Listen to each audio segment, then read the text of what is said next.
Isochronous. অ্যাসিনক্রোনাসের একটি উদাহরণ হিসেবে আমরা ধরতে পারি কিবোর্ডে কি হয়, আমরা কিবোর্ডে কোনো কি প্রেস করছি সেটা মনিটরে যাচ্ছে, একটা ক্যারেক্টার যায় তারপরে পরের ক্যারেক্টার যায়, অনেকগুলো একসাথে যেতে পারে না, ক্যারেক্টার বাই ক্যারেক্টার যায়, ঠিক আছে। সিনক্রোনাইজেশন অনুযায়ী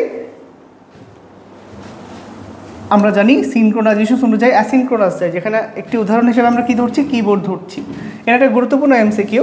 অ্যাসিনক্রোনাসের কর্মদক্ষতা কত যদি এমসিকিউ বলা হয় তাহলে লিখবা 72.73%। ওকে, এরপর আসে সিনক্রোনাস।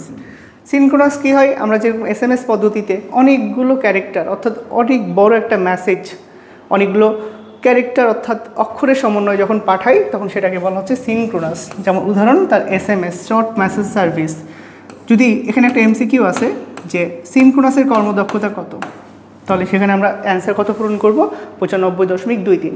তো অ্যাসিনক্রোনাসের থেকে সিনক্রোনাসের কর্মদক্ষতা বেশি হওয়ার কারণ কি, অ্যাসিনক্রোনাসে ক্যারেক্টার বাই ক্যারেক্টার যায়, একটি একটি করে লেটার যায়, এবং সিনক্রোনাসে অনেকগুলো লেটার অর্থাৎ অনেকগুলো ক্যারেক্টার মিলে একটা ব্লক যায়। ওকে, এরপরে যে উদাহরণটা আমরা দেখতে পাচ্ছি এখানে আইসোক্রোনাস।